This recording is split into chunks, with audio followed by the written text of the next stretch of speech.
Exciting. Hi, I'm Neal, Director of NintendoWorldReport.com, and I'm here with two very special guests from the Toronto-based development studio 13 AM Games.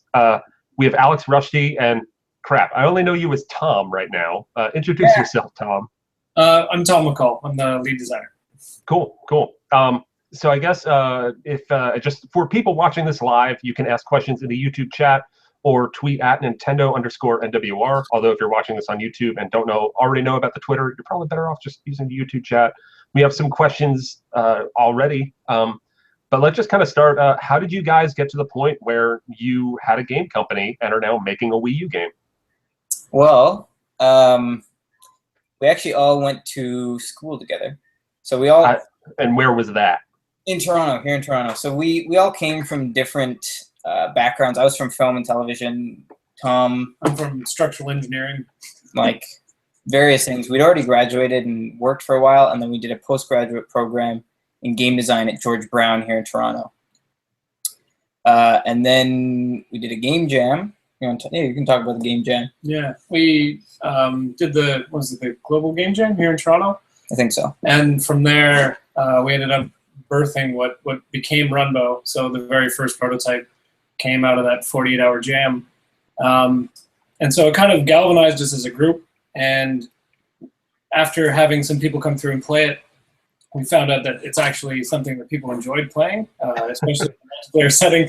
So that was something that was unique that we hadn't had before. And so we've just kind of taken the game through all these various steps. And then after graduating, we decided, let's try to do this. So yeah. We each did a thesis project in this program, and I wanted to do like a Wii U game. So I made this Wii U game with a Wii U dev kit. Like I got one from Nintendo. And then we had the dev kit lying around, and we had Runbow, and we were like, hey, let's put these two things together because it was built in Unity. Yeah. We did that. We sent it to Nintendo, and we were like, "Will they like it? We don't know." And they loved it. And they responded back and said, "Hey, come down to LA for Indiecade," and things have been great since then. So, what was that first Wii U prototype that you worked on that you got the dev kit for, or I guess what your thesis project was? Yeah. That was a game called Sling Chomp. I think there's some evidence of it online, but it was a game. You don't sound that proud of it. No, I'm actually. You were just like, there's something out there. I don't know. No, it was a very good project. But it used the touch screen, so you had this little character, and he lost an arm, and it was replaced with a robot dinosaur head. And if you touched on the touchscreen, the robot dinosaur head would sling out and chomp down whatever you touched. So like that's how you would smash enemies or use it as like a grappling hook and stuff. So it was just played with like, one hand on the stylus and one hand on the D-pad. So you're returning that idea after Runbow, right? Right. Who knows? If there are any Sling Chomp fans besides me, then maybe. We'll try to team Slim Chomp. That's what I'll start that up. There we go. And so with Runbow, having a chaotic 9-player multiplayer game, like how did you wind up with having 9 people in it at one time? Well, from the game jam, something that we decided kind of in the very first stages of it was that if we wanted people to play the game, we should probably make it multiplayer, because we noticed that in a couple other jams that we had done, the only games that people actually came through and played were the ones where they could bring their whole team that had been jamming there. So because it was a group atmosphere to begin with, we decided that why not make a group kind of action game. And then we looked around. I think we basically just tried to max out what you could do with the inputs on the computer and what controllers we had lying around. Like the first version, you had Wii U remotes, Xbox controllers, PlayStation, like just anything. Alex's arcade. Was the game jam version 5 or was it 8? I think we got up to 8 because there were originally 8 colors with 8 players, and they were supposed to each have their own little something happen when the colors switched. But from then on, we decided that something that we liked and something that we decided to keep as a feature. And then when we got the kind of Nintendo support, one of our coders realized you could Frankenstein the remote and a classic controller together to get dual inputs but have separate controllers. Yeah. And so you were the first to do that, right? Well, there was the reason that we we figured that out was, I don't know if you remember on like WiiWare, there was this game called Gyrostar. Yes. Yeah. Yeah. And Gyrostar allowed you to tether the controllers and use them both. It was like that, and I think Yeah, Busted were like yep. the only games that did that. To a max of like 8, or I think Gyrostar was still to a max of 4. But we figured like if it worked on the Wii, it should work on the Wii U. And we asked Nintendo if that was cool, if that was allowed, and they're like, "Yeah, go for it." So. Well, then, how did you reach at using the nunchuck as a separate controller? Because now that kind of thinking back to the early Wii days, I want to say WarioWare Smooth Moves had a couple bonus modes where one person used the Wii remote and the other person used the nunchuck. I think It did. I think it was something about that. Was it that nose shooting game? Yeah, yeah. That's weird. Well, I think it was just mainly because we wanted to get GameCube support, but like, that's not. That's like a Smash only thing. So we're like, okay, like, classic controllers, when we were developing, classic controllers were kind of hard to find. Now they're easier to find with like the PDP classic controllers. But we were like, okay, well, there's got to be some other way to get 9 in. And we figured all you need to be able to do is to punch and to jump and move. So a nunchuck actually works. And you actually shake to taunt. You can still taunt. So with the color element, I mean, it looks like since that game jam, it was always Runbow was the name of it, or did it go through other names? I think the very first name was Color Me Confused. But Yeah. that got ice pretty quick. after day one, when we're like, we can do better than that. So who came up with the name Runbow? Because it's a very clever name. It says everything in a title. Might be Dave. I think it was Dave. I don't remember exactly, but I think it was Dave. Yeah. And then with the color elements, was that something that, I mean, it seemed like you guys talking about the game jam, it seems like that was there from the start. Like, what kind of brought on those color elements? You remember the quote? What was it?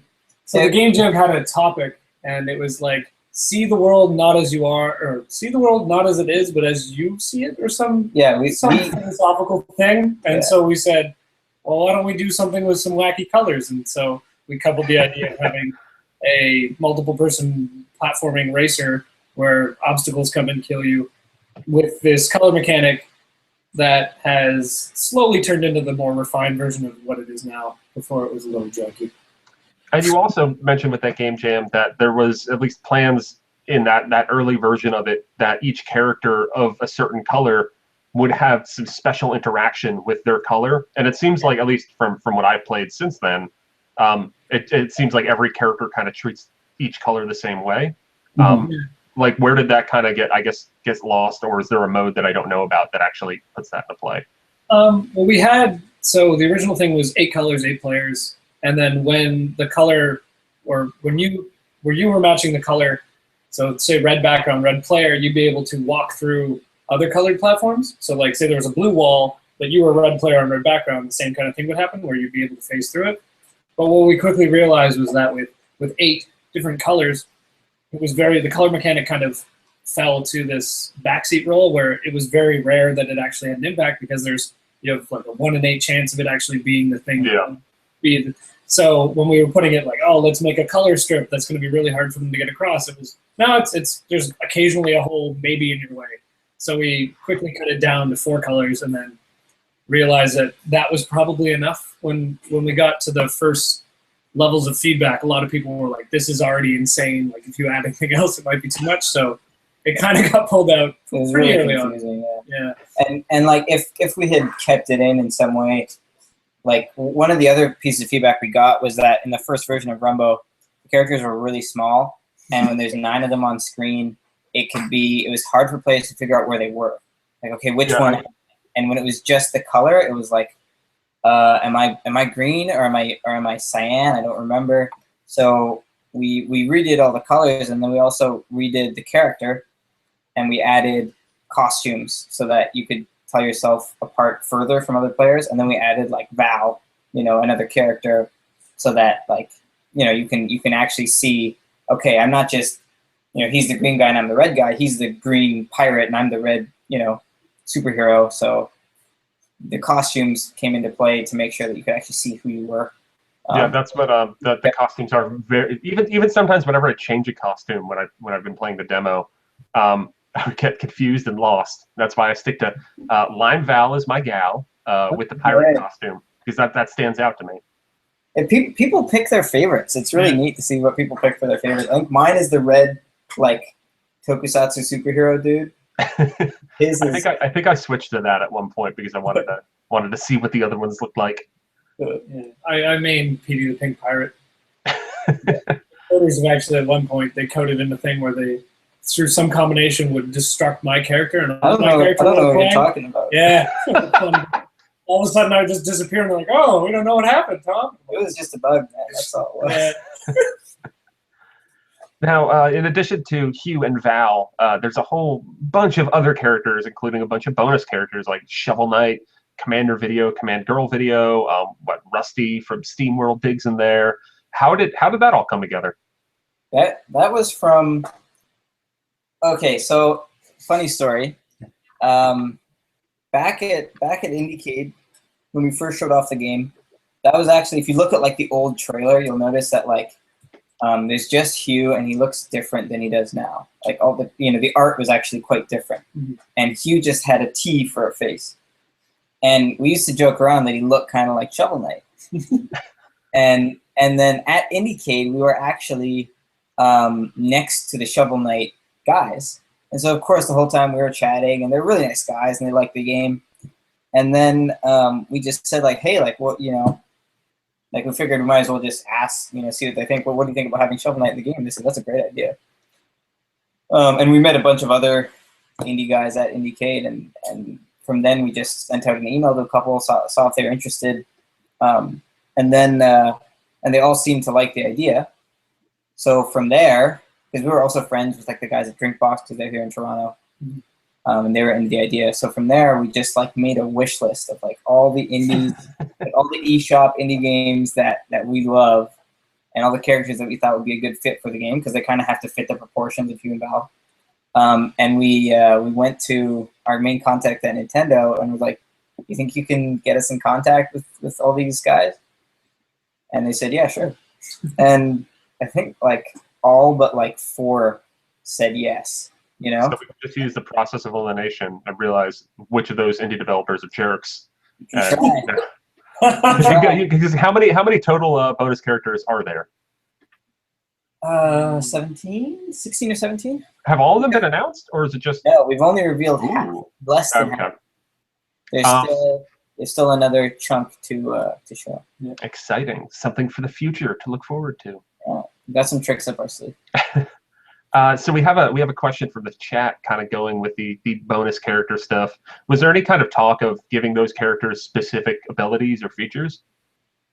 I think we thought about it, but the main thing for Runbow is to keep things kind of like even for everyone, and not give any certain player a specific advantage, that everyone has the same moves. Yeah. So they've got like the custom obviously art, and they've got the custom like little tweaks to their animations and their sounds and stuff. But we really wanted no matter what character you pick, you get the same chance as anyone else. Yeah. Bouncing 17 guest characters might also be better. Yeah, it probably would have been. I would have been a little grayer in the hair department. Yeah. And will those characters be there from the start, or will they be unlockable through like the single player or something? There's 2 ways to unlock them. Yeah. So one is that we have these kind of, they're called records. They're kind of like achievements. How many do we have? 56. 56. Anyways. Don't quote me on that. Don't quote him on that. Actually, quote him on that. 50-ish. Should suffice. 50-ish. So these records, there's a specific record for each guest character. And if you complete that record, you unlock that guest character. Right. Like, I think Scram Kitties is, you have to taunt a certain amount of times. And if you taunt that many times, you unlock Scram Kitty, because he's always taunting you in the game. But also, like, if you just play the game, kind of like in Smash Bros., if you just play for a certain amount of time, they all unlock naturally. So if you want to get one specifically really quick, you can do the record and unlock them quickly, or you can just wait and they'll all come. Yeah, so it'll be like every 10 matches another guy will unlock or something like that. Yeah. Cool. And I know you're probably well. I guess let's talk probably the thing that you least like talking about, which is when's this damn game coming out? Seems like you've been talking about it for quite a while now. Yeah. It would be very nice to be able to say when it's coming out. We're aiming for the same time, like Q3. We want to get it out sooner rather than later, but we also want to make sure that like online, works properly and the game runs without a hitch and that all the content's in. So we're actually really close to having everything ready to go for lot check. Yeah. But once it goes into lot check, then it's anyone's guess. And as far as a European release goes, is that something that are you focusing just on the North American one, or is there a timetable for that, or is it just kind of like somewhere down the line? We're focusing on all three, like Europe, North America, and Japan. Yeah. Simultaneous. Okay. Awesome.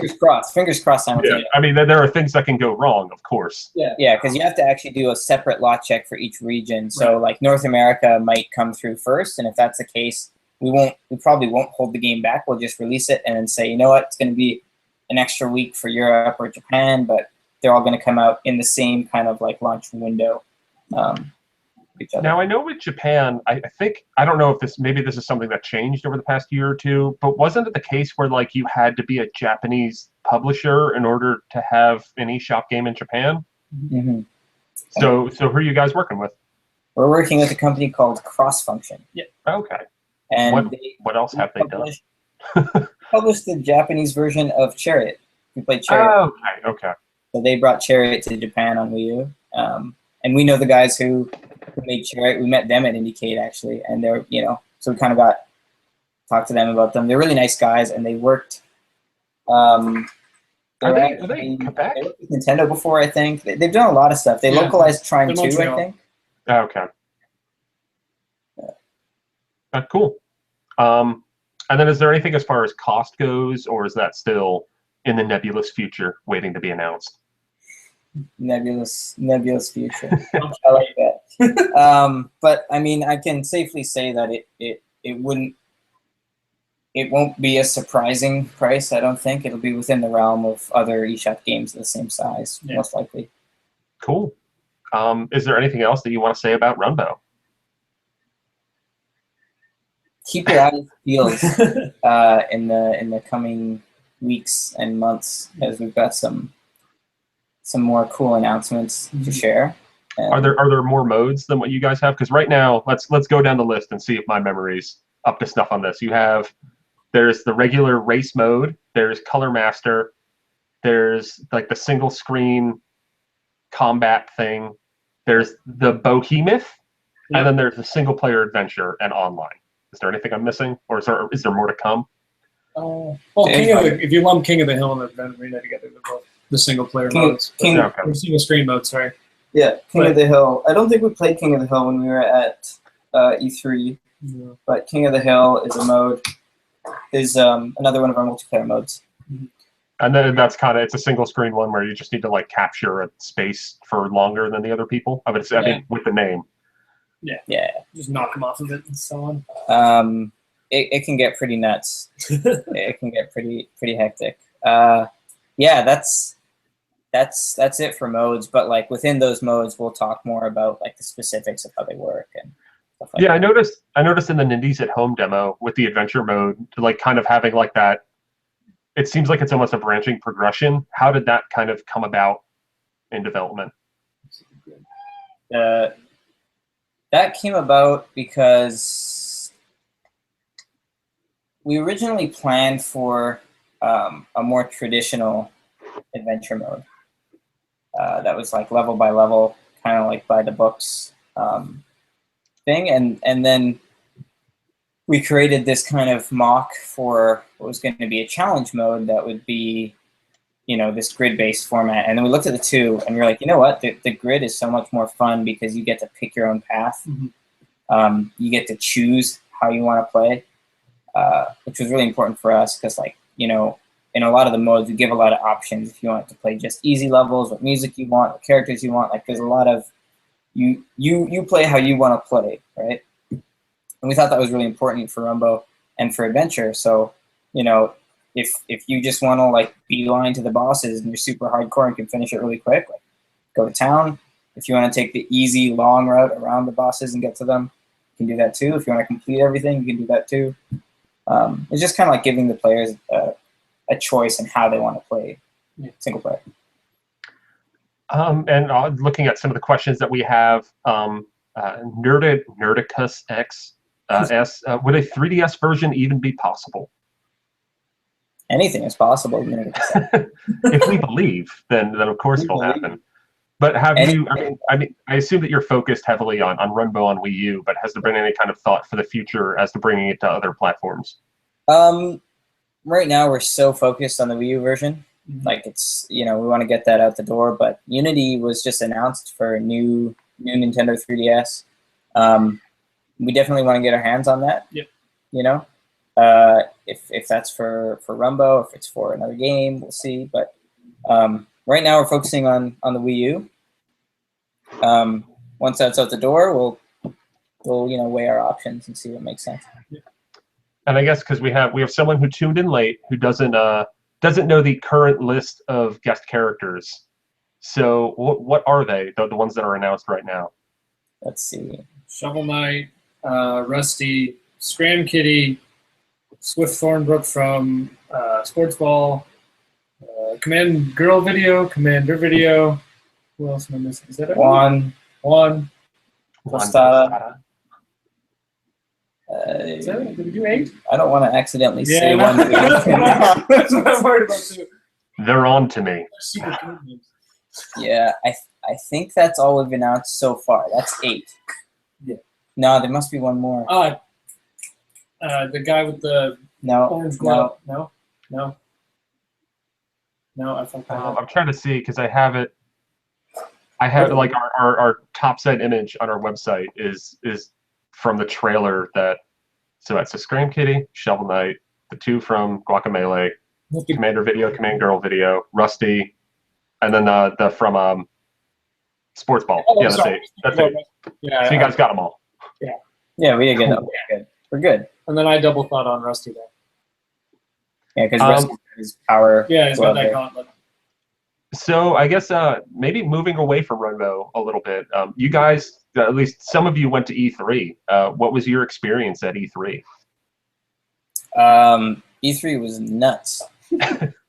What was it like being on the Treehouse Live stage? And I think I saw a picture of you guys with Miyamoto or something like that. Yeah, that was a blast. The Treehouse guys are great. They're really awesome.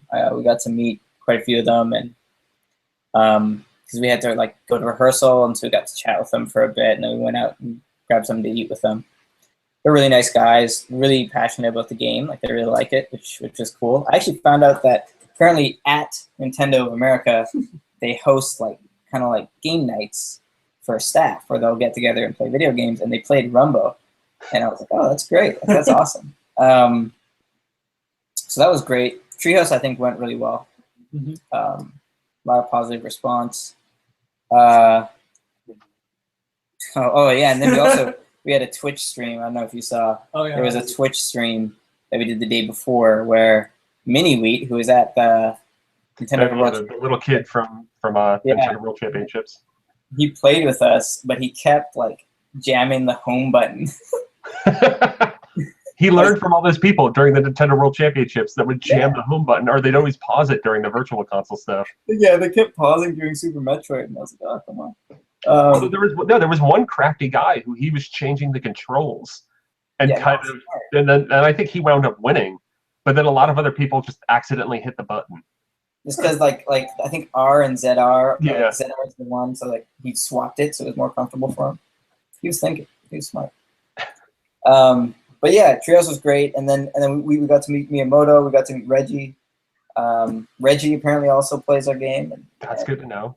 Hopefully he's going back to the Nintendo World Championships. Hopefully he's better at Runbow than he is Smash Brothers, but there's only one way to find out. We talked to him about that, and he was like, I practice on the Wii U Pro controller, and then they brought out a game for people. That was the problem. I was like, oh, okay, sure, yeah, all right. Yeah, it was a great event. Really busy, but it was a lot of fun, and it was great to meet with a lot of the people who've been helping us make the game at Nintendo, helping us market it and all that stuff. Were there any games that you got to check out at E3 that kind of stood out? Quite a few, because we got to spend some time in like the Nintendo VIP area. I got to thankfully play every Nintendo game. I really liked Star Fox. Yeah, Star Fox. I can't wait for Star Fox. Yeah, I said like so good. Oh, you did? What was your score? Like 167 in Corneria, which apparently isn't even that good. Hey, there you go. Brothers in Foxhood. This one was the harder one to get. Oh, that was about the pin. Yeah, this is the pin. This one was nice. I only got this because I got to go in the VIP area, so I cheated. I got to. Well, they had the big ridiculous R wings that you could sit in on the show floor, and that's how you'd get them if you were just on the show floor. And those were really cool. Yeah, those are neat.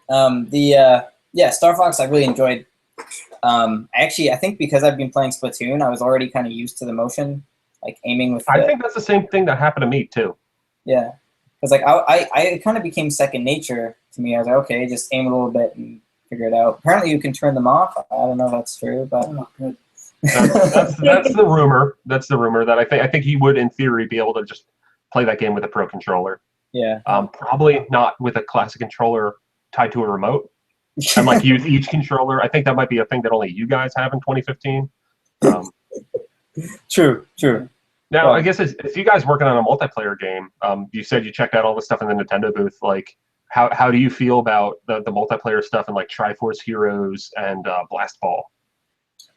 Triforce Heroes I had a lot of fun with because I love Four Swords Adventures. That's like one of my favorite Zelda games. Which is like people are like, oh, that's weird that you really like that one, but I thought it was a blast. It's a good trolling game because you could just throw people into a cliff. That's all I would do. I'd throw them into a cliff and collect all the rupees and stuff for myself. And like so in the new one, everyone shares a health bar, so trolling is a little less effective. Yeah. It's still funny. It seems like they realized that, hey, the last time we put this game out, everybody just killed each other. Let's try to make it so that way they don't want to do that. But that's one of the things that I think is really neat is the idea of competitive co-op, right? So like you're cooperating, but you're also trying to compete with each other, and that's one of the things we wanted to include in the single player for Runbow. So like in the adventure mode, if you get to the end, you all get to the end, and you whoever gets there doesn't matter. You win the level, you go through. But whoever actually touches the trophy or whoever kills the last enemy or whatever, they get to control the map. So a little competition, kind of like the crown in 3D World, how people it was kind of like that kind of idea. Blast Ball I actually really liked. It was pretty fun. I got to play that a couple times with in the VIP booth. Is it one of the cards? No, that's the Metroid one. Oh, okay. With like the soccer ball. Yeah. Because at first I was kind of worried because if everyone's just shooting at the ball, like it's going to become a stalemate really quick. But the power-ups are what's most important to kind of like you can eject everyone on the other team or you can get a power-up for yourself. I mean, in general, with the Metroid Prime Federation Force, it just seemed like something that Nintendo didn't do a great job of kind of putting out there. But then, with Blast Ball, I played it in the VIP area as well, and I think it was someone from Nintendo who had very well versed in the game telling me more about it. I was just like, there's these power-ups, and you can lock on, but then you can hit a button to tilt the system and then kind of fine-tune your shot. So I got into the habit of kind of popping the soccer ball up over the other team. It seems like there's a lot more to it than what we kind of saw from the little bit that was shown in the digital event and the World Championships. Yeah, definitely. So outside of E3, are there any games that you guys are enjoying as you get to the crunch time here on Runbow? How'd you? I recently actually just picked up Witcher 3, which is slowly eating away whatever I have.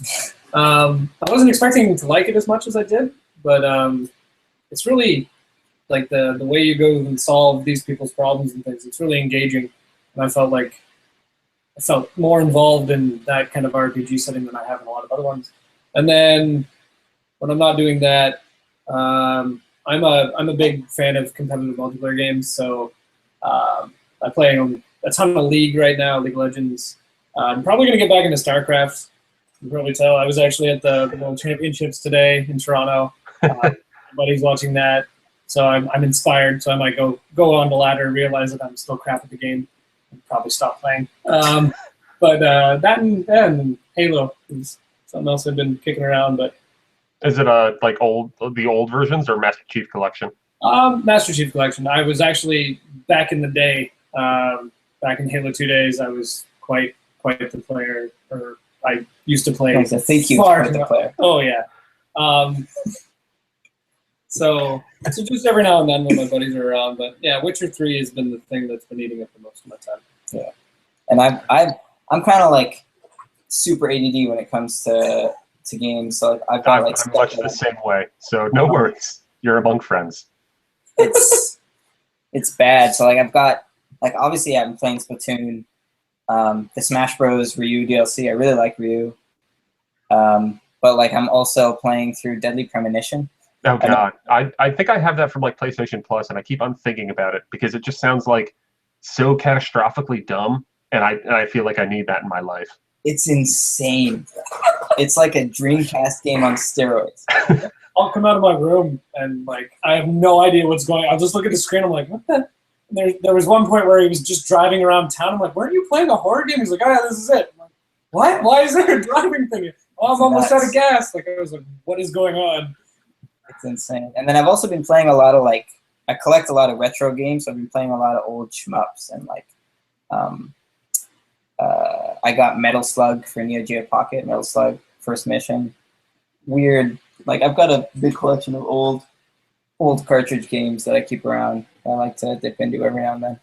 Yeah, actually, I was there was a game convention in the Philadelphia area, which is by me, and I very much contemplated getting a Wonder Swan just because I always wanted it, and it came with Rockman and Forte 2, which I think is only on Wonder Swan. Yeah. Very tempted by that. Instead, I bought the last N64 game that ever came out in America, which wait, I'll guess what the last N64 game that was ever published in America was. Last N64 game published in America. I'm not sure. I'll give you. I think it was early 2002 is when it came out. Early 2002. Yeah, might have been summer. I don't know. Around that time, if that helps. I actually have no idea. When I think of late N64 games, I think of like Sin and Punishment and like games that we just didn't get. But yeah, it was. I'm thinking of like Perfect Dark for some freaking reason. No, that's not it at all. It was Tony Hawk's Pro Skater 3. Oh, I'm a huge Tony Hawk guy, and I've been contemplating getting that, and I found it for a good price. So I want to see what a GameCube / PlayStation 2 / Xbox game is downported to N64, considering that like the first version of Tony Hawk on N64 was already far inferior to the PlayStation version. Like I don't even know what's going to happen when I turn my system on, if it'll like blow up. I hope it'll be functional, but I don't even know. I wouldn't count on that. I'm not sure. Wasn't there a Game Boy Advance version of Tony Hawk 3? Yeah, Vicarious Visions made it. Yeah, I think Tony Hawk 2 was a launch title on GBA, and that was a great game. I got that when I got my GBA. Yeah. Well, if it can work on Game Boy Advance, maybe it'll work on 64. Who knows? Yep. And as far as if you're looking for any more dumb games, I just finished up Roundabout. I have it on PS4. I think it's on like PC and Xbox One and a lot of other stuff. But it's like this. If you remember, what is it? It's Kurumin, like that spinning stick game. It's kind of like that, but you're driving a limousine that's constantly spinning around, and it's also an FMV game. So if you want something that's really dumb, I can't recommend Roundabout enough. I saw the trailer for that, and it was incredible. Yeah, like it delivered in every way. The story goes to like the most bizarre places. Like you take drugs and then imagine a skeleton as a passenger in the car at one point. Like it's amazing. That's excellent. I'm into that. I might have to check that out. It sounds like it's up your alley. So is there anything else on your while we have YouTube's ear? Is there anything else on your guys' mind that you kind of want to talk about? Movies, music, television, whatever. Oh, go see Fury Road if you haven't yet. Oh, it's so good. So good. No reason to be that good. Like I was not expecting it to be so good. Like, I don't even really like Mad Max movies at all. And finally, after hearing everyone talk about it, like my wife actually was like, "No, I want to go see this." I'm like, "Okay." So we saw it, and it just rocked my face off for 2 hours. Yeah. It was amazing. Yeah, you get out and you're like, because the movie just goes to like 11 and just is like, "Here's we go. We're just gonna stay here and we're never coming down." And then it ends, and you're like, "Wow, what the heck?" And like I need to change my pants, and then I guess go see it again. Like, why not? Jeez, so good. I'm probably going to see it on Tuesday. But I haven't seen Mad Max, so I can't say. But have you ever heard of a film called Red Line? No, I have not. Do tell. So Red Line is like an anime movie. Came out a couple years ago, and it's about racing. But like it reminds me a lot of F-Zero, to be honest. Like the art style and like it's racing in the future on different planets. And it took them like 7 years to animate this film, and it's insane. Like it's absolutely nuts. It's fantastic. I've seen it like 12 times. I will have to look this movie up. As long as it's better than the F-Zero anime, which was horrendous. It's a lot better. Good. This is like what F-Zero deserved is Red Line. It's kind of like Fast Racing Neo, which there's that part of me that just wishes that was an F-Zero game because so good. I really like that. Yeah. It was right by you guys at the Mix event during E3. Yeah. Martin from Shinnin, we got to hang out with him for a bit and chat about the game, and I was really impressed with it. It's a really good looking game too. Like it's a really impressive game. That's the one where they built the custom engine. Right? Yeah. Shinnin's nuts. I don't know how they. And they've been doing it for years, and for some reason they like put up their horses with Nintendo, which is, usually the underpowered system. Yet they always like make it sing in ways that no other developer can. Well, I think it's because they really like a challenge. They like a challenge, and they put in the time to do it, right? Like they make money on Nintendo, and then they have the time to actually really like get up close and personal with the system specs and like dig in and do what they can, right? Whereas like a lot of like it looks better than Most Wanted, right? And Most Wanted was built by like Criterion, right? That was a big studio. I think it's just like a matter of like putting in the time, and I think they also got some help from Nintendo, like they said, so we're lucky. Yeah. So any final thoughts on life and everything? Life's good. Life's busy. Yeah. I very much am looking forward to your game. We are. I need to find more friends locally, but there's online, so yeah, that's the other thing. I keep forgetting to mention. Like, even if you don't have friends, you've got internet friends online. So yeah, internet friends. I was like to say, Runbow isn't about making friends; it's about making enemies. So that's why online's even better, because it's all anonymous and you can just destroy people online. And like, there's something so satisfying about being able to pop off a taunt before you walk into like the end trophy, so that like you're so far ahead that you can just dance for a bit and then go in. And I think that's going to be great online. Yeah, and it's worse than that, or the complete opposite of that is when you taunt like that and then someone beats you to it, as happened to me back at E3. That happened to me too. Where you're like, you get to the point, because you always want to be able to have that point where you can taunt and still win. And I did that, and I didn't notice one person, and then they just jumped right over me and took it. I was like, damn it. And sometimes the person will run up to the person taunting, and they'll punch them, thinking like, oh man, like, what an idiot. But then they'll punch them into the goal anyways. That one's just as satisfying. Yeah. It's worth it every time. So yeah, I mean, keep your eyes out for more Runbow stuff. Yeah. We'll follow us on Twitter if you want up-to-date Runbow news and weird tweets. You guys are at 13 AM Games. Yep. That's us. What's the origin of the name? I make it up every time someone asks me. Yep. So where is it tonight?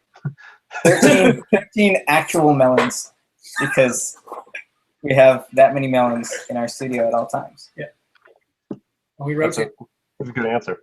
Yeah. Seasonally. Well, thank you so much for joining me. And I guess maybe we can have you back as I try to make this Nintendo World Rapport thing a weekly thing on our YouTube channel. I had 2 episodes, and then like E3 happened, and then I was just kind of like, I don't want to do anything. But yeah, maybe when the game's closer to coming out, later this summer, Q3, whenever it is, then maybe we can have you back and talk more about the game. And then we can all talk about Fury Road, because Alex, you'll have seen it then. Yeah, I'll tweet about it on It's awesome. Tuesday. And spoil it forever. Yeah. But yes, thank you so much for joining me. And to everyone watching at home, unless you're watching it literally right this moment, then you're not going to be watching it live. But feel free to leave a comment on the YouTube channel, or tweet at Nintendo_NWR, or at 13 AM Games if you have any other questions or comments or feedback or what have you. We'll likely respond to you, as long as you're not like a douchebag or something. Like, don't just be like screw you guys, like then we're not going to respond. But ask us a reasonable question and we'll respond. Yeah. Maybe we'll respond to the douchebags if they're funny enough. Yeah. If you're clever enough, then maybe. Clever enough. Do it. All right. Well, that's all. Thanks Thank you for coming on, and thank you for watching, people of the internet world.